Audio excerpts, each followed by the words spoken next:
Bom dia, pessoal. Hoje nós vamos falar do cilindro. Então, o cilindro, do mesmo jeito que a gente fez a composição dos outros sólidos, o cilindro ele vai ser o quê? Você precisa de dois planos, tá? Então aqui nós temos um plano que vai ser essa folha aqui, tá?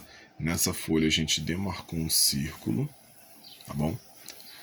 E esse plano você vai ligar ele com um plano superior, então na região de cima, que a gente pode usar uma outra folha. Vou pegar uma folha aqui, então a gente usa uma outra folha para fazer um plano superior. Então aqui eu tenho essa folha, eu tenho essa outra folha, então aqui vai ser um plano superior. Vocês conseguem observar que supostamente esses planos são paralelos, tá? Então você tem uma folha aqui, a outra folha ali embaixo. Então o que vai ser o cilindro? O cilindro ele vai ser a ligação desses pontos do círculo, tá? Desses pontos aqui, tá vendo que eu fiz uma circunferência? Então eu vou ligar todos os pontos da circunferência e todos os pontos do interior do círculo. Vou ligar até esse outro plano aqui, tá? Que ele é paralelo a esse plano que está o círculo. Então o que vai acontecer? Isso vai formar um cilindro, tá? Se você ligar todos os pontos, vai acontecer isso aqui, tá? Então você ligou todos os pontos, tá vendo aqui? Então você tem o plano inferior, o plano superior e esse pote aqui, ele está simbolizando todos os feixes de retas, tá? Ou de segmentos de reta que você está fazendo sair desse plano em direção a esse plano aqui. Então, todos esses feixes de retas, esses segmentos, eles vão formar esse corpo sólido aqui que a gente conhece como cilindro, tá? Lembrando que da mesma maneira que os outros que a gente já estudou, necessariamente ele não precisa ser perpendicular, né? Esses segmentos que vão subir não precisam ser perpendiculares. Pode acontecer deles subirem de maneira em que, olha o que vai acontecer aqui, ó. Ele fique meio que deitado, tá? Então a gente vai ter algo desse tipo assim, ó, deitadinho. A gente vai ter um cilindro, só que vai ser um cilindro meio tortinho, tá? Então igual a gente consegue observar aqui, ó. Então vai acontecer da mesma maneira, tá vendo?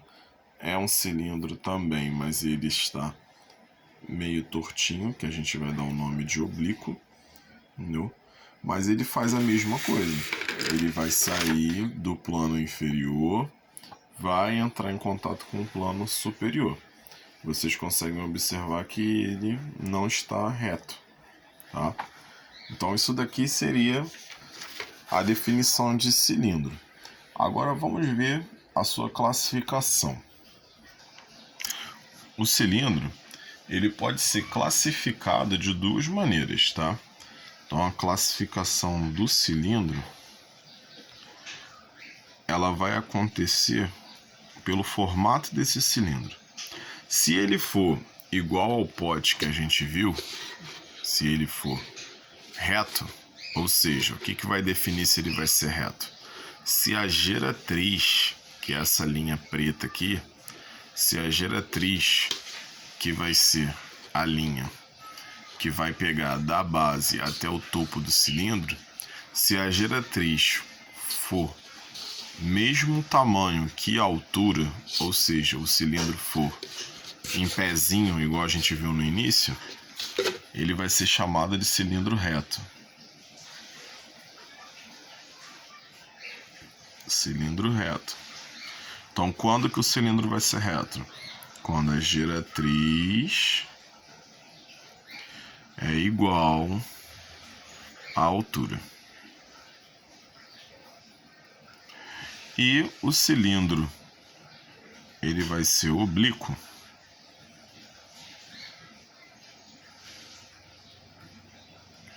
quando a geratriz for diferente da altura. Então, quando a gente viu com aquele joguinho de mola, onde a gente vê que o cilindro ele fica deformado, tá? Então aqui a gente consegue observar, ó, eu desenhei a geratriz aqui. A geratriz aqui, tá vendo essa linha preta? Então aqui a gente vai ter um cilindro onde ele deforma. E ele deformando, olha o que acontece com a geratriz. Ela não fica em pezinha como ela deveria ficar. Então a geratriz ela fica de um tamanho diferente da altura. Então quando acontecer isso, você sabe que ele é oblíquo. Se você vê um desenho, então você tem um cilindro desenhado lá numa folha. Você vai ter o centro do cilindro. Essa linha aqui vai ser a geratriz. E a altura, ela é sempre em relação ao centro do cilindro, tá? Então a altura seria isso aqui. A altura do cilindro. No caso, esse aqui é o reto. O oblíquo, a gente vai ter ele com formato tortinho. Então vai acontecer isso aqui. Então, ó, essa linha aqui é a geratriz.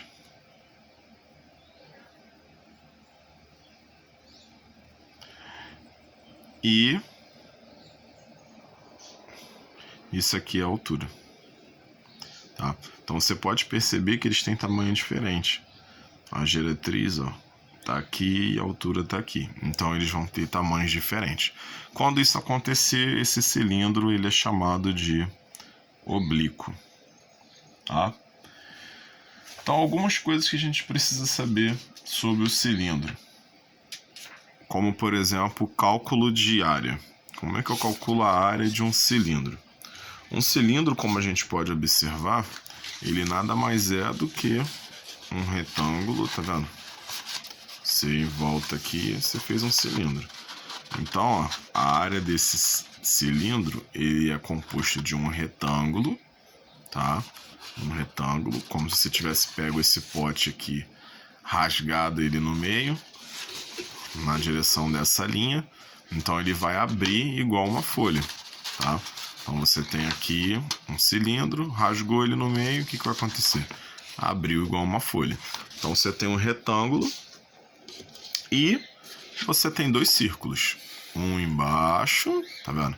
Você tem um círculo embaixo e o círculo que seria da parte superior, tá?